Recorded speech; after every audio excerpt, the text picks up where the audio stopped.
The Kryn delegation froze the moment Captain Leon Hart stepped into the conference chamber with Max at his side.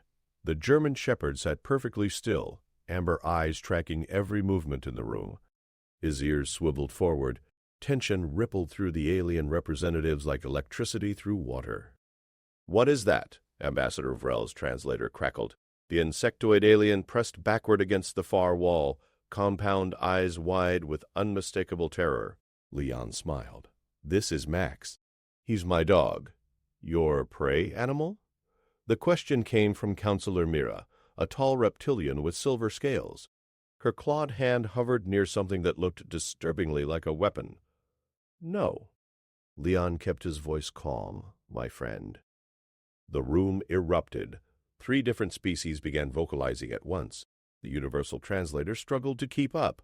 Words like impossible and dangerous and apex predator filtered through the chaos. Max's tail wagged once, just once. Every alien in the room flinched. "You brought a hunter to a diplomatic meeting?" Vrel's voice climbed an octave. "That creature could kill half this room before security arrived." Leon's smile widened. "But he could, but he won't." Max said. The dog sat. His tongue lolled out in what looked like a grin. "Trained behavior means nothing." Mira's scales had flushed dark purple. "Predators cannot be trusted. They lack the domestication gene sequences. We've studied this for 10,000 years across 40 species. Carnivores bond only with pack hierarchy through fear. Watch." Leon pulled a small ball from his pocket. He threw it across the polished floor. "Max, fetch." The shepherd exploded into motion. Muscles rippled under brown and black fur. Claws clicked against metal. He seized the ball in jaws that could crush bone, then trotted back and dropped it at Leon's feet. His tail wagged furiously. Leon scratched behind Max's ears. The dog leaned into his hand, eyes half closed in contentment. "Impossible," Vrel whispered. "The prey drive should have triggered. The chase instinct should override training. You domesticate prey because you're afraid of predators." Leon's voice carried across the silent room. "We learn to live alongside them, to earn their trust, to become pack. This changes nothing about the trade negotiations," Mira said, but her voice shook slightly. "It changes everything." Leon's expression hardened. "You wanted to know why human soldiers are so effective, why our tactical units outperform yours 3-1, why we win battles you consider unwinnable." He gestured at Max. "Because we don't just fight alongside prey animals we've broken. We fight alongside predators who chose us, who trust us, who would die for us not because they're programmed to obey, but because they want to." Max barked once, sharp and clear. Every alien in the room jumped. "Now." Leon pulled out a data pad. "Let's discuss those defense contracts. I think you'll find our terms very reasonable." Outside the viewport, Earth hung in the darkness. On its surface, millions of dogs waited alongside their humans. Cats prowled through homes they shared with bipedal companions. Falcons rode on leather gloves. Wolves watched from sanctuaries where humans protected them. The galaxy domesticated prey. Humanity had tamed friendship itself. Leon watched the Kryn delegation squirm for exactly 3 seconds before pressing his advantage. "We monitored your fleet movements near the Terran colonies." He swiped the datapad. Holographic displays materialized above the conference table. 17 warships, all equipped with plasma cannons rated for planetary bombardment. Vrel's antennae twitched. "Routine patrols. Patrols don't maintain firing solutions on civilian stations. But let's call it a misunderstanding. Max down." The shepherd dropped to his belly instantly. His eyes never left the aliens. Counselor Mira's scales had shifted to a sickly green. "Your animal obeys complex commands in combat situations. He understands over 200 words. He can track sense across 50 miles. He knows when I'm stressed before I do." Leon leaned forward. "And he's not even special, just a regular dog. We have millions like him." The door hissed open. Lieutenant Sophia Grant entered with a carrying case. Every alien tensed. "Captain." Sophia set the case on the table. "You asked for the demonstration materials. Perfect timing." Leon opened the case. Inside sat a small gray kitten, barely 8 weeks old. It mewed softly. Vrel actually stumbled backward. "Another predator? You brought 2 hunters to this meeting?" This is Cipher. Sophia lifted the kitten gently. It curled into her palm, purring. Found her in a storage bay on the station. She was alone, scared. So I took her in. You adopted an orphaned predator. Mira's voice came out strangled. You fed it, sheltered it, knowing that in 6 months it would have claws and fangs. In 6 months, she'll sleep on my bed and knock things off counters for fun. Sophia scratched under the kitten's chin. She'll be family. The kitten batted playfully at Sophia's finger. Its tiny claws were sheathed. Your species is insane, Vrel said flatly. You invite apex predators into your homes, your sleeping quarters. Near your young, Leon stood. Max rose with him, moving like a shadow. Let me tell you about humanity's first treaty with another species. Happened about 30,000 years ago. We weren't even fully modern yet. Still living in caves, still fighting every day to survive. He walked to the viewport. Earth rotated slowly below. Wolves were the apex predators of our world. Faster than us, stronger than us, better hunters. They had every advantage. So you killed them, Mira said. Standard protocol for competing predators. We fed them. Leon turned back. Shared our food. Let them sleep near our fires. And they chose to stay. Chose to hunt with us. Chose to warn us of danger. Over thousands of years, they became dogs. They changed themselves to be better partners for us. Sophia joined him at the viewport, Cipher still purring in her arms. Cats domesticated themselves, moved into our grain stores to hunt mice. We could have driven them out. Instead, we welcomed them, left them offerings, built them into our cultures. You're describing symbiosis, Vrel said slowly. But predator-predator symbiosis doesn't exist. The competition for resources makes it mathematically impossible. It exists when both sides choose cooperation over competition. Leon pulled up another hologram. This one showed a human child riding a horse. Another showed a falcon landing on an outstretched arm. A third displayed a woman swimming alongside dolphins. Horses are prey, Mira objected. That image proves nothing. Keep watching. Leon cycled through the images. A man hiking with a wolf-dog hybrid. A woman bottle-feeding a tiger cub at a sanctuary. A handler working with the trained eagle. These are all predators or dangerous prey animals, Sophia explained. And humans work with all of them, live with them. Trust them? The kitten yawned, showing needle-sharp teeth. No one moved. Your military assessments of human capabilities are wrong, Leon said. You see our technology, our weapons, our tactics. You think that's what makes us dangerous. He knelt beside Max. The dog's tail wagged. But our real strength is this. We don't see predators as threats to eliminate. We see them as potential allies, potential friends. We've spent 50,000 years learning to communicate across species barriers, to build trust where none should exist, to form bonds that logic says are impossible. Max leaned against Leon's leg. The gesture was casual, affectionate, completely unafraid. When you look at a predator, you see death, Sophia said. When we look at one, we see a friend we haven't made yet. Vrel's translator went silent for a long moment. When it spoke again, the ambassador's voice was different, quieter. The defense contracts. You're offering to station human forces near our borders. With our companions, Leon confirmed. K-9 units, cavalry divisions, aerial support with trained birds of prey. Everything we've learned from living alongside predators. And if we refuse? Leon's smile was sharp. Then you'll face whatever's coming without us, without the species that turn wolves into guardians and cats into family. Your choice. Max barked once. Cipher mewed in response. The galaxy had never seen anything like humanity, and it was starting to realize what that meant. The conference room stayed silent for 10 full seconds.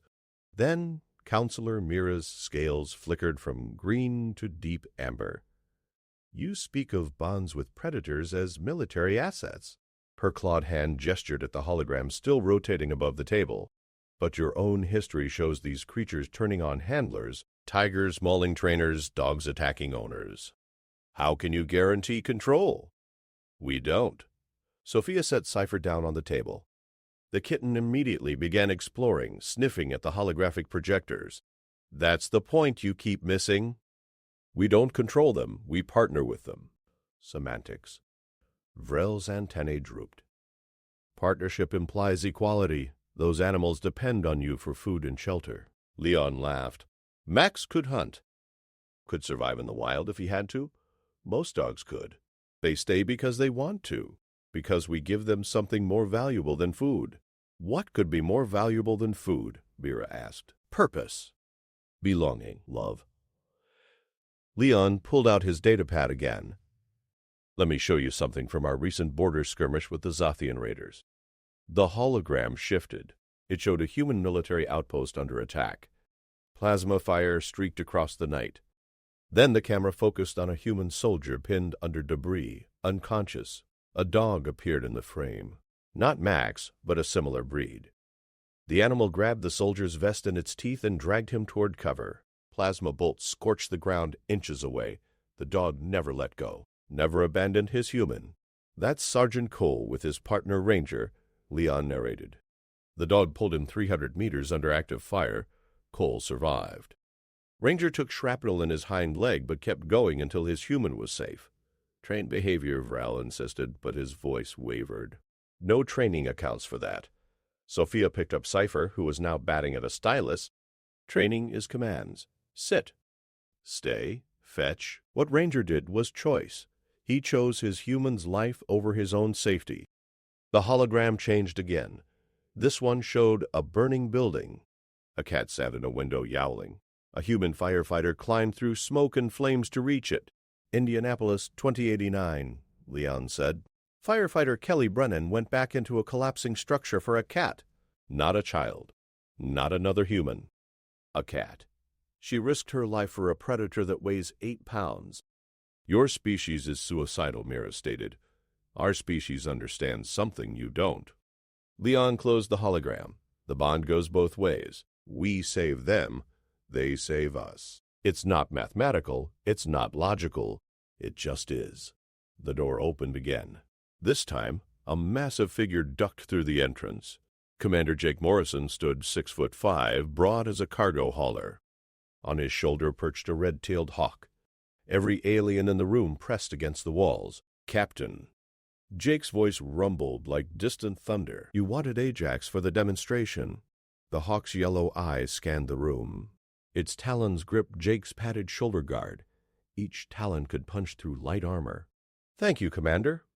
Leon gestured to the center of the room. Ajax is a Harris hawk. On Earth, his species hunts in coordinated packs. Commander Morrison has worked with him for 3 years. Jake raised his arm. The hawk mantled its wings, spreading them to full extension. Nearly 4 feet of feathers and muscle and razor-sharp hunting instinct.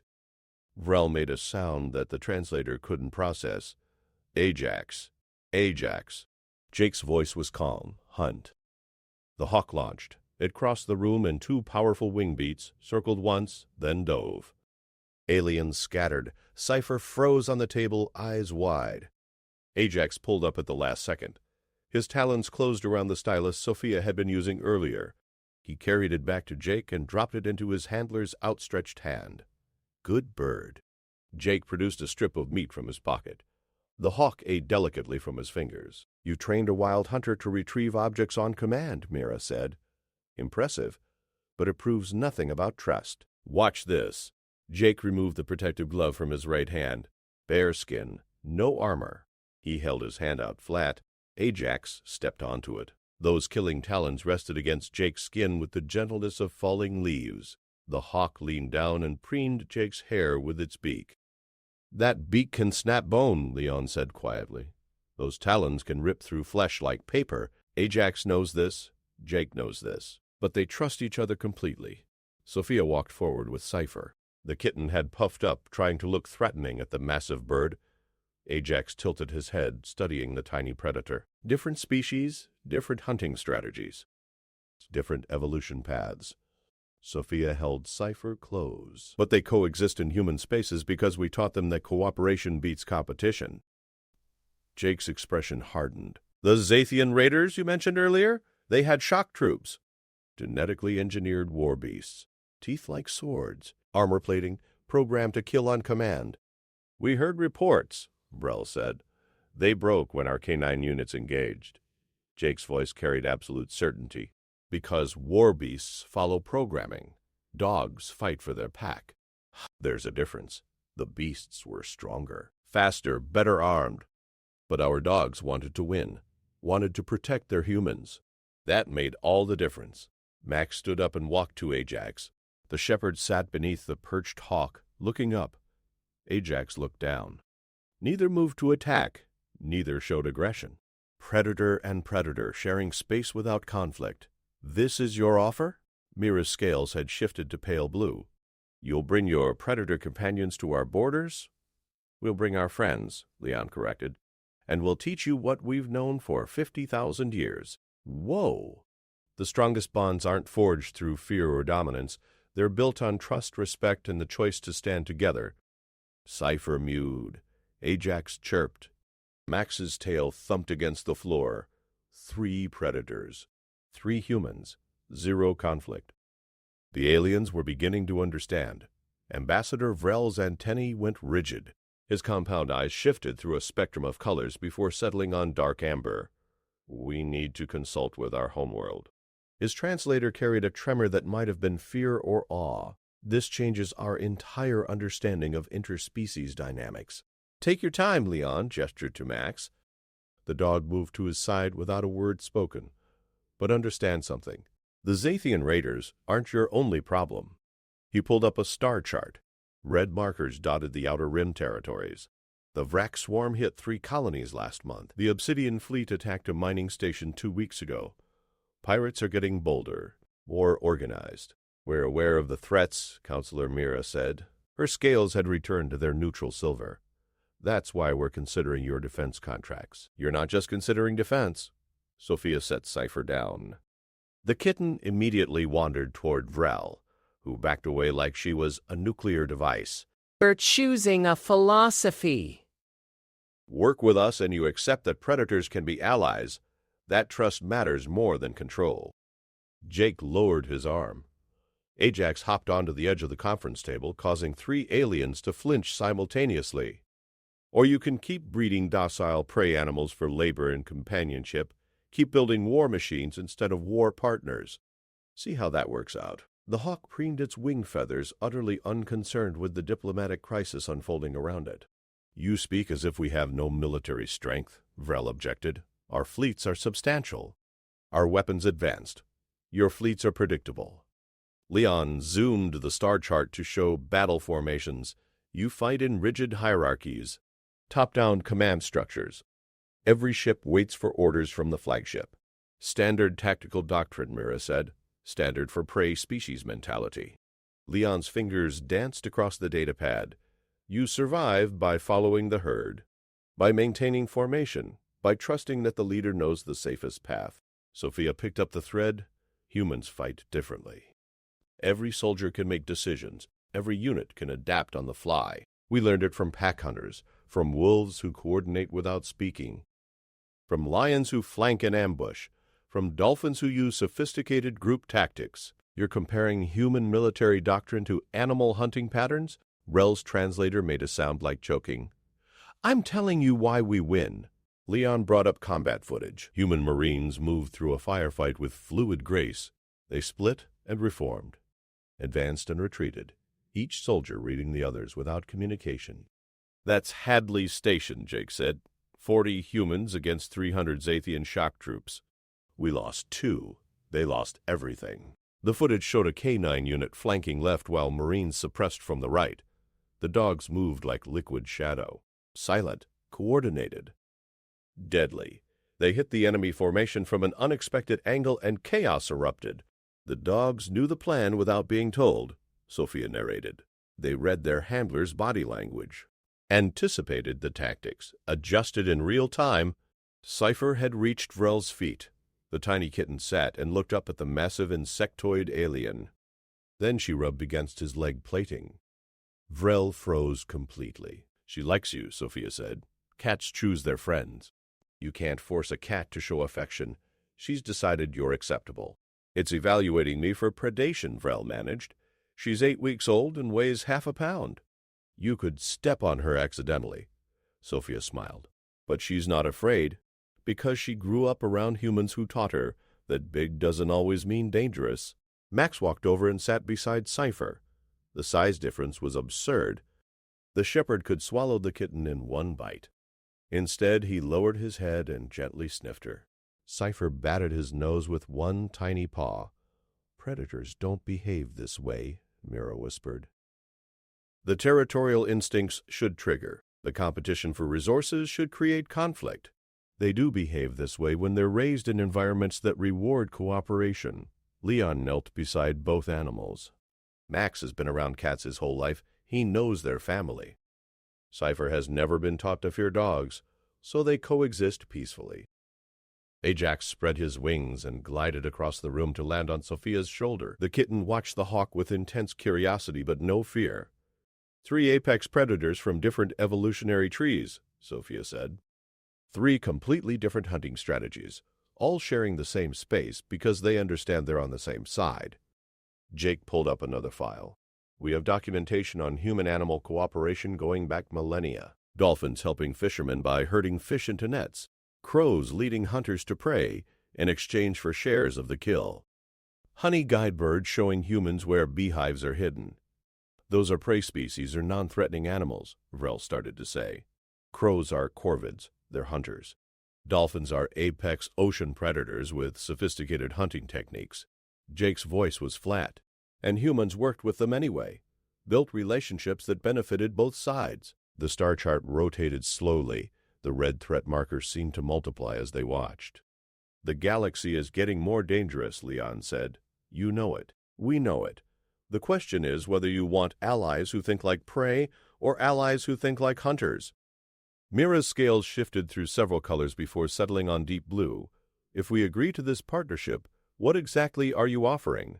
"Full integration," Sophia answered. "K9 units stationed on your border worlds.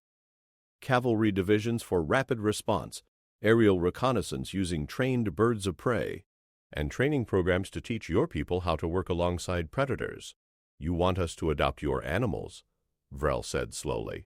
"We want you to learn what we learned," Leon stood. "That the most dangerous thing in the universe isn't a predator's claws or teeth, it's a predator's loyalty. When you earn it, you gain an ally who will die before breaking faith. When you face it as an enemy, you learn why humans never lost a war against Earth's predators." Max barked once, sharp. "Clear, definitive." Cypher mewed in response. Ajax chirped. 3 predators speaking their own languages but somehow in perfect agreement. "We need 48 hours, Mira said finally, to present this to our council." "You have 24. Leon's expression hardened. "Because the Vrak swarm just entered your territory. 4 capital ships, headed for your mining colonies." Every screen in the room flashed red with priority alerts. The real test was about to begin. Ambassador Vrel's antennae went rigid. His compound eyes shifted through a spectrum of colors before settling on dark amber. "We need to consult with our homeworld." His translator carried a tremor that might have been fear or awe. "This changes our entire understanding of interspecies dynamics." "Take your time, Leon," gestured to Max. The dog moved to his side without a word spoken. "But understand something. The Zathian raiders aren't your only problem." He pulled up a star chart. Red markers dotted the outer rim territories. "The Vrak swarm hit 3 colonies last month.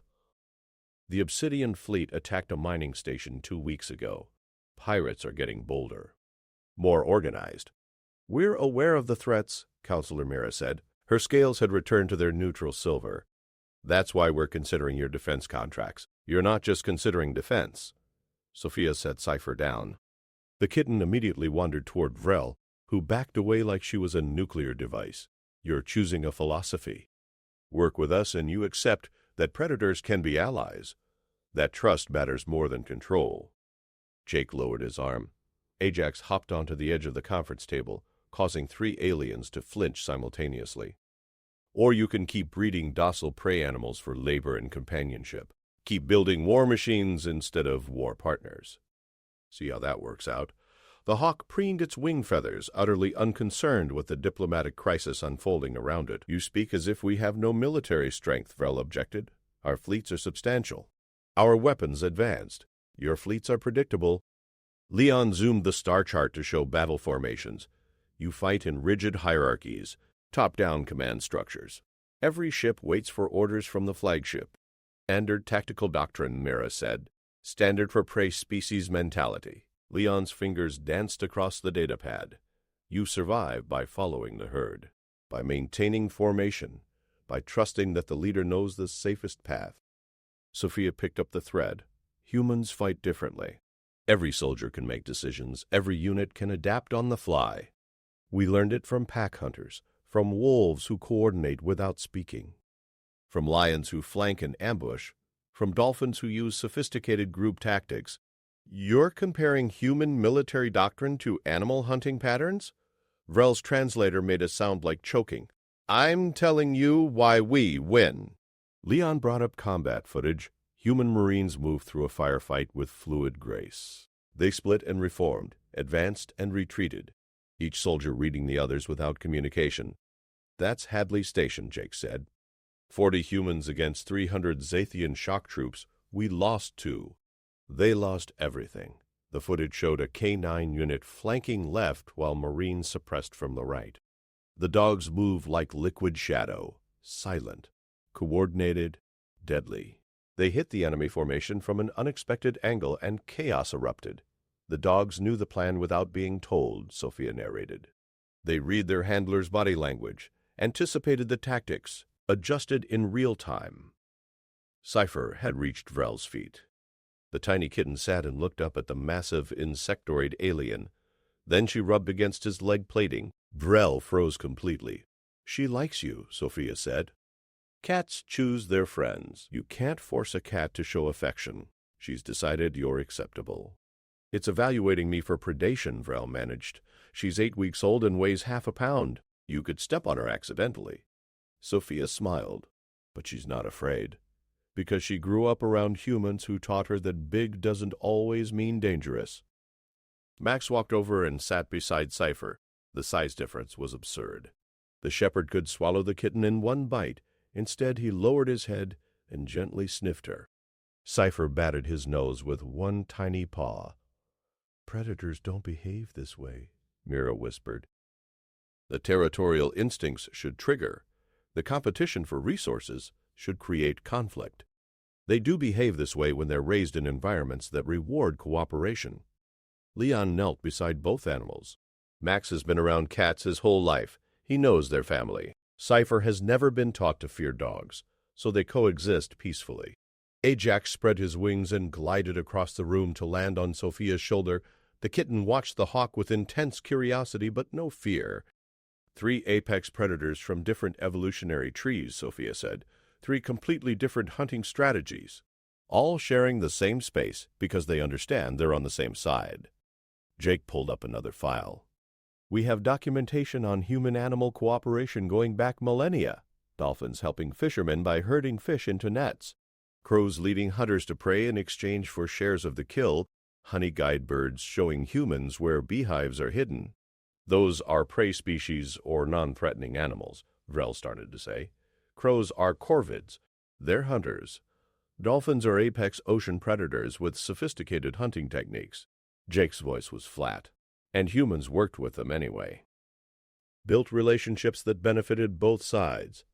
The star chart rotated slowly. The red threat markers seemed to multiply as they watched. The galaxy is getting more dangerous, Leon said. You know it. We know it. The question is whether you want allies who think like prey or allies who think like hunters. Mira's scales shifted through several colors before settling on deep blue. If we agree to this partnership, what exactly are you offering? Full integration, Sophia answered. K-9 units stationed on your border worlds. Cavalry divisions for rapid response. Aerial reconnaissance using trained birds of prey. And training programs to teach your people how to work alongside predators. You want us to adopt your animals? Vrel said slowly. We want you to learn what we learned. Leon stood. That the most dangerous thing in the universe isn't a predator's claws or teeth, it's a predator's loyalty. When you earn it, you gain an ally who will die before breaking faith.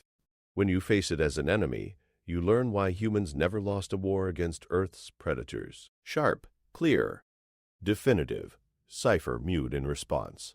Ajax chirped, 3 predators speaking their own languages but somehow in perfect agreement. "We need 48 hours," Mira said finally, "to present this to our council. You have 24. Leon's expression hardened. "Because the Vrak swarm just entered your territory.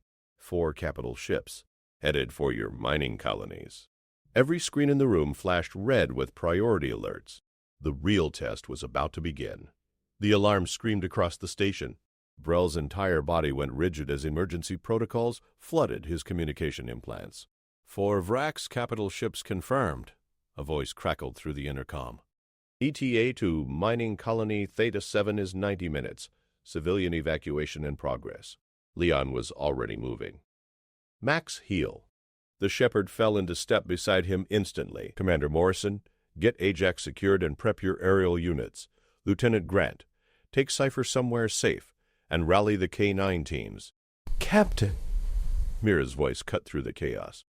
"This is our territory, our crisis. We cannot ask you to fight our battles. You're not asking."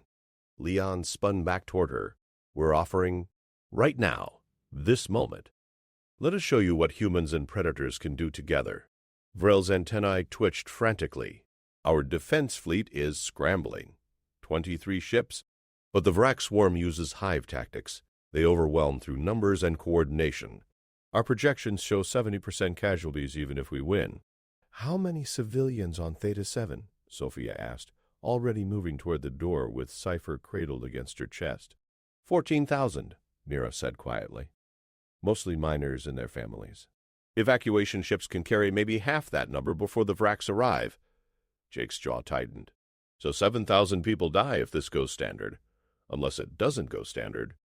Leon pulled up tactical displays on every screen in the room. Vrel, patch me through to your fleet commander. Now, Captain Hart, I cannot authorize one uncertain. Do it anyway. Leon's voice carried absolute command. Because in 89 minutes, those miners will be dead or they'll be saved. Your choice which? Vrel hesitated for exactly 2 seconds. Then he tapped his communication implant, patching you through. The holographic display shimmered. A tall reptilian in military uniform appeared. Her scales were battle-scarred, her eyes hard with experience. This is Fleet Commander Kess. Who am I speaking to? Captain Leon Hart, Earth Defense Forces. You've got Vraks incoming and not enough time for standard evacuation. I'm aware. I'm also aware you're a human advisor with no authority in Kryn military operations. I'm someone who's fought the Vraks before and won. Leon zoomed the tactical display. Your evacuation ships are loading at the main spaceport. Slow. Orderly. By the book. Proper procedure prevents panic. Proper procedure gets people killed when the enemy arrives early. Leon highlighted 3 separate locations on the colony map. The Vraks use scout swarms. Fast-moving advanced units that hit 30 minutes before the capital ships. They'll strike your spaceport first to trap the civilians, but Kess's scales shifted slightly. Our intelligence doesn't indicate. Your intelligence is wrong. Jake stepped into frame beside Leon. The Vraks hit human colony Darwin 4 last year. Same playbook. Scouts came in early, destroyed the evacuation ships, then the capital ships cleaned up. We lost 6,000 civilians before we figured out their pattern. And you stopped them how? Kess demanded. We stopped evacuating from predictable locations. Leon's fingers flew across the display. We scattered, used every ship that could fly. Cargo haulers, personal transports, mining vehicles. Anything with an engine and life support. Sophia joined them minus the kitten. And we didn't wait for the enemy to arrive. We hunted them. Hunted them? Mira moved closer to the display. That's tactically unsound. The defender's advantage lies in fortified positions. The defender's advantage is a myth when you're facing hive tactics. Leon pulled up footage from Darwin 4. Watch. This is what happens when you wait in fortified positions. The video showed Vrak scout ships swarming a spaceport. They moved like insects, hundreds of small craft coordinating perfectly. Defensive turrets fired continuously, but the swarm adapted instantly, flowing around the fire like water around rocks. They learn too fast, Jake explained. Every shot you take teaches them, every defense you raise, they counter. Within minutes, they've mapped your entire response pattern. So how do you fight them? Kess asked. Her professional demeanor had cracked slightly. You confuse them. Leon grinned. It wasn't a nice expression. You attack from directions they don't expect with forces they can't predict. You make every encounter different. You hunt like a predator, not like prey huddling in a defensive circle. The intercom crackled. Captain Hart, K9 units reporting ready. All handlers equipped and standing by. How many? Leon asked. 43 teams, plus Commander Morrison's aerial unit with 12 birds of prey. Vrel's antennae shot straight up. You're deploying animals against the Vrac swarm? I'm deploying hunters. Leon turned to Kess. Fleet Commander, I need authorization to land forces on Theta 7. Full tactical autonomy. No oversight. No second guessing. You give us that, and we'll buy your evacuation ships the time they need. You have 43 dog handlers and a dozen birds. Kess's voice was flat. The Vracs will send thousands of combat drones in their scout wave alone. I know. Leon's eyes were steel. That's why we're not fighting them in open combat. We're going to make them think there's a much larger force. We're going to hit and fade. Ambush and retreat. Make them cautious. Make them slow down to investigate threats that don't exist. Guerrilla tactics, Mira said. You're going to wage guerrilla warfare against a hive mind. A hive mind that's never faced opponents who think like pack hunters. Sophia pulled up biological data on the Vracs. They're insects. They operate on chemical signals and synchronized responses. They expect either mass formation combat or scattered panic. They don't expect coordinated small unit tactics from independent operators working toward a common goal without central command. Jake's smile was predatory. They don't expect wolves. Max barked from beside Leon's leg. The sound echoed through the conference room with shocking intensity. Kess was quiet for a long moment. Then she straightened. You get 30 minutes on the ground before my fleet engages. If you can't delay the scouts by then, we proceed with standard defensive protocols. We'll need 45, Leon countered. 35. Final offer.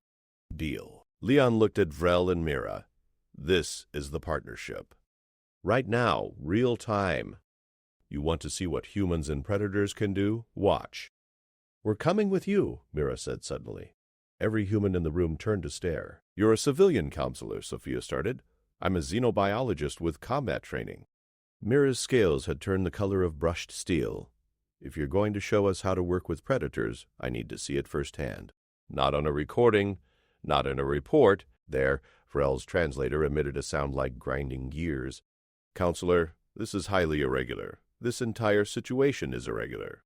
Mira moved toward the door. I'm going. Leon studied her for 3 seconds. Then he nodded. You follow orders. You stay behind the line troops.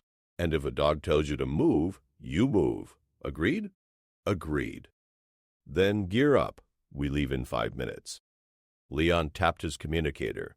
All K9 teams to Hangar Bay 3. Aerial units to Bay 5. We're going hunting. The conference room emptied in controlled chaos. Only Vrel remained, staring at the tactical displays showing 4 massive Vrax ships approaching. They're going to die, he whispered. Maybe. Sophia paused at the door. Cypher peeked out from a carrier strapped to a junior officer's chest. Or maybe you're about to learn why Earth never stays conquered for long. Why we turn wolves into friends and friends into family. Why predators choose to fight beside us. She smiled. Because when the pack hunts together, even monsters learn to fear. The door closed behind her. 83 minutes until the Vax arrived. The hunt was on. The dropship shuddered as it punched through Theta 7's atmosphere.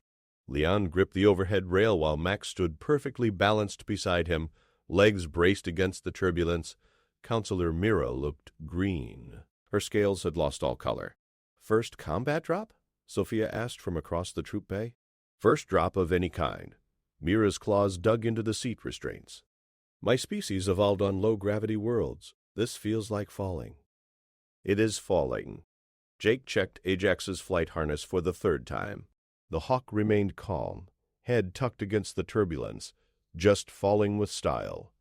The bay was packed with K9 teams. 43 handlers and their dogs, each pair moving with synchronized precision despite the rattling descent. German shepherds, Belgian Malinois, Dutch shepherds, even a few mixed breeds whose ancestry didn't matter as much as their drive. Every dog was alert, focused. Ready, 30 seconds to ground, the pilot announced. Leon activated the tactical display on his wrist unit. Listen up. The Vrax scouts will hit from orbit in 28 minutes. They'll target the spaceport first, then spread out to hunt stragglers. Our job is to make them think twice. We're severely outnumbered, one handler said. Sergeant Pete Carson, his black Malinois named Ghost, sitting at attention. How do we make them hesitate? By being everywhere at once. Leon zoomed the colony map. Theta 7 has mining tunnels under 60% of the settlement. The Vrax won't know the layout. We do. K9 teams will split into 4-person units. You move through the tunnels, pop up, engage, then disappear before they can mass against you. Hit and fade, Sophia added. Make them think there's a threat in every shadow. Dogs are perfect for this. They can track in darkness, navigate by scent, and detect Vax pheromone signals before any scanner. The dropship slammed into the landing pad. Magnetic clamps engaged with a metallic shriek, "Move, move, move!" Leon hit the ramp release. The teams poured out in organized chaos. Each handler knew their assignment. Each dog moved like an extension of their human partner. Mira stumbled down the ramp and stopped dead. The spaceport was pandemonium. Thousands of civilians crowded toward evacuation ships. Children crying, adults shouting. The noise was overwhelming, but the K9 teams cut through it like knives through water. The dogs ignored the chaos completely, focused solely on their handlers' commands. This way.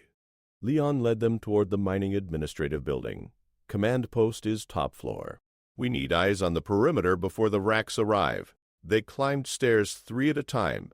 Max bounded ahead, checking corners and doorways with practiced efficiency. At the top floor, Leon kicked open the door to the operations center. A Kryn mining supervisor spun around, all 4 arms spread in alarm. Who are you? Your new best friends. Leon moved to the main console. I need access to the tunnel network maps. Now, the tunnels are restricted. Safety protocols will get everyone killed if you don't cooperate. Sophia stepped beside him. The Vax are coming. We're here to slow them down. Help us or get out of the way. The supervisor's scales went pale. Then he pulled up the tunnel schematics on the main display. Leon whistled low. This is perfect. Look at this network. Dozens of access points, multiple vertical shafts. The dues. The entire colony sits on top of a 3-dimensional maze. Jake was already marking positions. We put teams here, here, and here, overlapping fields of fire. When the Vrax land, they'll be entering a kill box they can't see. Vrax have advanced sensors, Mira objected. They'll detect heat signatures in the tunnels. Not if the tunnels are full of heat signatures. Leon grinned. Supervisor, are these mining tunnels still active? Shift change happened an hour ago. They're empty except for automated equipment. Turn the equipment on. All of it. Every drill, every hauler, every piece of machinery that generates heat. Make the tunnels look fully occupied. Understanding dawned in the supervisor's eyes. The Vrax will see a thermal maze. They won't know which signatures are threats. Exactly. Sophia was already coordinating with the K9 teams via communicator. Units Alpha through Delta, you're going subterranean. Use the tunnel access points to create a sensor ghost network. Make them think we have hundreds of troops underground. The communicator crackled with acknowledgments. Through the operations center windows, Leon could see the last evacuation ships lifting off. They were maybe 70% full. Thousands of civilians still waited on the tarmac. 23 minutes, Jake announced, checking his tactical display. We need more time. Mira moved to the window. Those people won't all make it onto the ships before the Vrax arrive, I know. Leon's jaw tightened. That's why we're not just defending the spaceport. We're attacking the scouts before they land. Everyone turned to stare at him. Attack them in orbit? The supervisor's translator stuttered. That's suicide. You have no ships, no orbital weapons, no, we have surprise. Leon pulled up a different display. The Vrax scouts drop in predictable patterns. They seed the upper atmosphere with combat drones first, then follow with troop carriers. Standard Hive doctrine. They've done it the same way for 100 years. So? Mira asked. So they expect ground forces to hunker down and wait beside. Jake was already moving toward the roof access. They don't expect anyone to meet them in the air. He raised his arm. Ajax mantled his wings. Commander, you're not seriously suggesting, Sophia started. Aerial unit to my position. Jake spoke into his communicator. We're going hawk. 11 more handlers appeared, each with a bird of prey. Red-tailed hawks, Harris hawks, even 2 golden eagles. The birds looked impossibly small next to the armored humans. The Vrax drop drones are atmospheric. They have to slow down to deploy. Jake's voice was ice-cold. That 3-second window when they transition from orbital velocity to controlled descent, that's when they're vulnerable.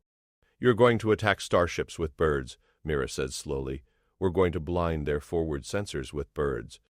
Jake attached a small device to Ajax's leg harness. These are EM pulse generators.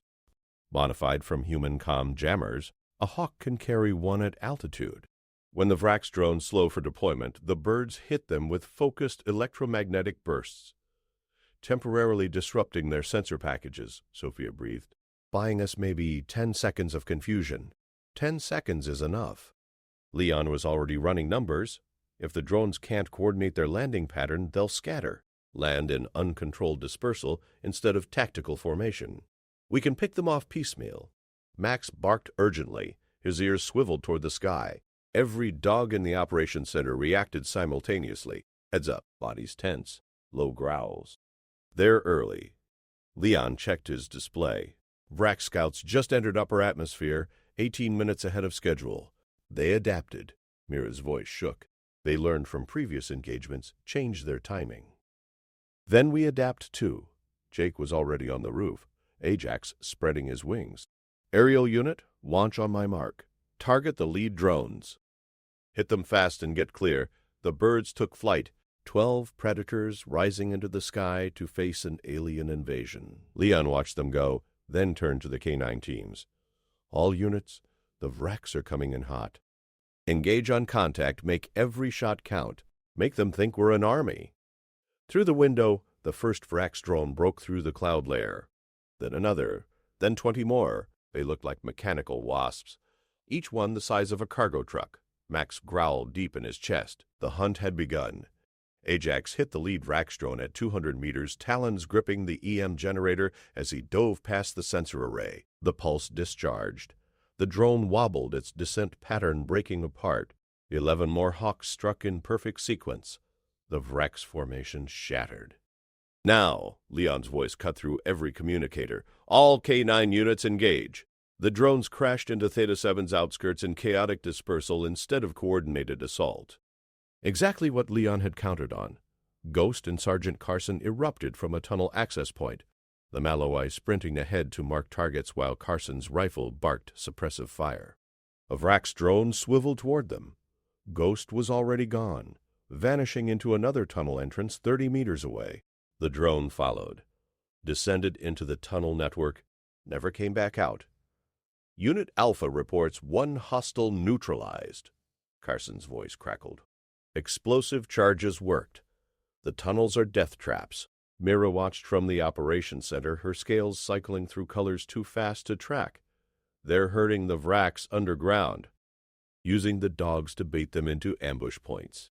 Pack hunting tactics. Sophia monitored 6 different tactical feeds simultaneously. Wolves use the same strategy. One member draws the prey toward the others. The Vrax are programmed for swarm combat. They've never faced coordinated small unit deception. A Vrax drone landed near the spaceport. Max was already moving, Leon sprinting to keep pace. The Shepherd circled wide, drawing the drone's attention, while Leon positioned himself behind mining equipment. The drone tracked Max with multiple sensor arrays. Weapon ports opened. Max cut left hard. The drone adjusted, focusing all attention on the fast-moving target. Leon fired. 3 shots into the drone's central processor cluster. It collapsed mid-turn, sparking, "Unit command, 1 hostile down." Leon was already moving toward the next contact point. "Aerial unit status?" Jake's voice came back breathless. "Hawks are rotating through attack runs. The Vrax are confused. Their formation protocols are breaking down. They keep trying to regroup, but our birds keep hitting them." Through the operations center windows, Mira could see it happening. The Vrax drones were swarming, trying to establish hive coordination. but every time they began to mass, a hawk would dive through their formation with another EM pulse. The drones would scatter again, confused and disoriented. "It's like watching someone try to herd cats," the mining supervisor whispered. "Except the cats are winning. Cats know how to hunt, too." Sophia smiled grimly. The galaxy domesticates prey because it's predictable, controllable. Humans chose predators because unpredictability is the greatest weapon against hive tactics. The evacuation ships were loading faster now. The civilians moved with renewed hope instead of panic.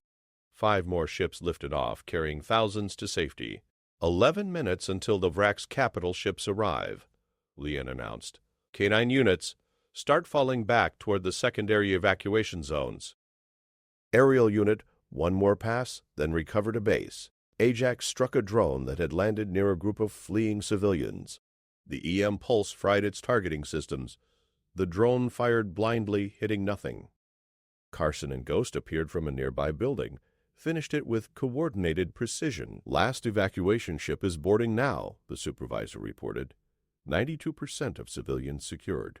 "What about the other 8%? Mira demanded. "They're miners who refused to leave. Said they'd rather fight than run." The supervisor's translator carried something like pride. "Never thought I'd see Kryn civilians choose to stand against the Vax." Leon's communicator erupted with chatter. "All K9 teams reporting successful disengagements. All aerial units recovering. 0 casualties." The last evacuation ship lifted off just as the Vrax capital ships broke through the upper atmosphere. 4 massive vessels, each 1 kilometer long. They blotted out the sun. "Fleet Commander Kess, this is Captain Hart. The civilians are clear. You're free to engage." Kess's voice came through sharp with disbelief. "Captain, you delayed the Vrax scouts for 38 minutes with 43 dog handlers and 12 birds. My tactical officers are demanding to know how. We hunted them like prey instead of fighting them like warriors." Leon watched the capital ships deploy their main swarms, thousands of combat drones launching in coordinated waves. "And we're not done yet, Captain. Those are capital ship swarms. You need to evacuate. Negative. We've got 8% civilian population still on station plus mining infrastructure worth billions. We're staying to protect both." Jake landed on the operations center roof. Ajax was already secured, showing no signs of stress despite multiple high-speed attack runs. Aerial unit recovered. Birds are ready for another sortie if needed. It'll be needed. Leon pulled up the tunnel network again. The capital ship swarms are too large to fight in open terrain, so we don't fight in open terrain. He highlighted 36 tunnel access points across the colony. We go underground. Pull the entire Vrax swarm into a 3-dimensional maze where their numbers mean nothing and our ability to navigate by scent and sound means everything. Mira's scales had settled into determined amber. "You're going to make them come to you on your terms." "Exactly." Leon looked at the assembled K9 teams. 43 handlers and their dogs, every pair ready to go again. The Vrax think in swarms, in overwhelming force, in mathematical superiority. But math doesn't account for courage, for loyalty, for a dog who'll fight through fire to protect his human or a human who'll charge into hell for his partner. Max barked once. Every dog in the room echoed it.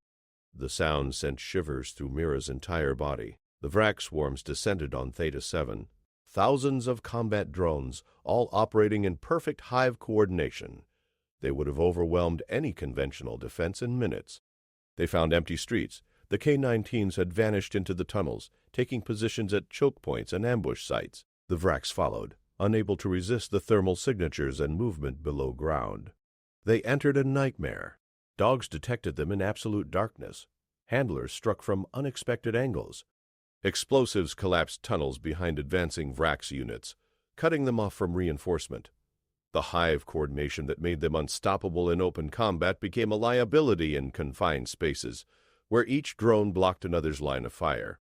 Fleet Commander Kess's ships engaged the capital vessels above.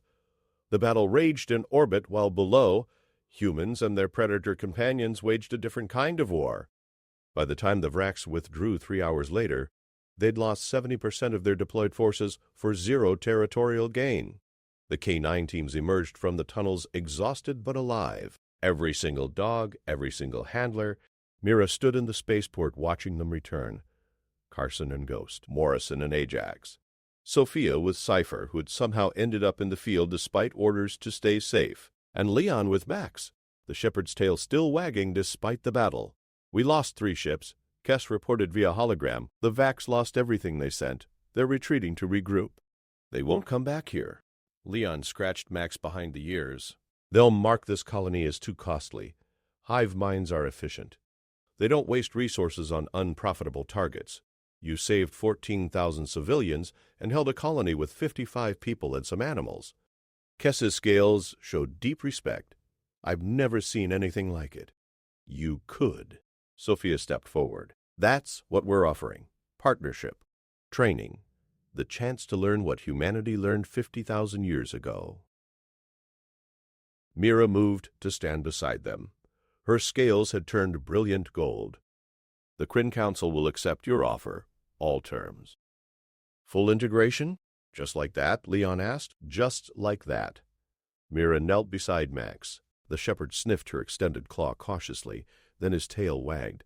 Because today I watched predators choose to protect strangers, watched them fight not because they were commanded, but because they wanted to, watched bonds that shouldn't exist prove stronger than any weapon. She stood addressing the hologram. Fleet Commander, recommend to the Council that we authorize human military integration immediately. And requisition funding for a new program. What program? Kess asked.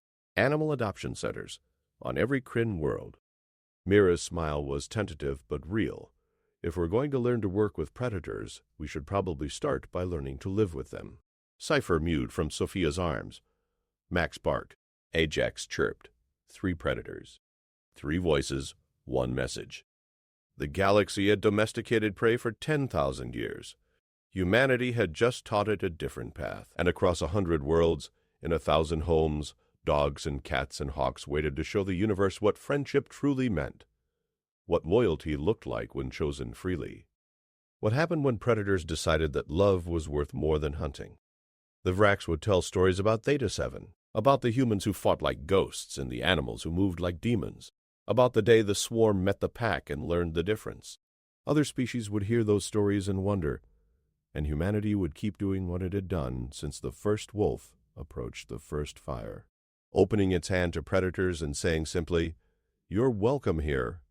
On Earth, in shelters and homes across every continent, millions of dogs slept beside their humans. Cats prowled through houses they'd claimed as territory. Birds perched on shoulders. Horses ran alongside riders. The bond that prey species called impossible. The relationship that math said couldn't exist. The friendship that had turned humanity from scattered cave dwellers into the species that tamed the stars, not through conquest, through companionship, not through control, through trust. Max laid his head on Leon's knee. The captain's hand moved to scratch familiar ears. Neither spoke, neither needed to. The galaxy was learning. Humanity had always known. Predators make the best friends, because when they choose you, they choose forever.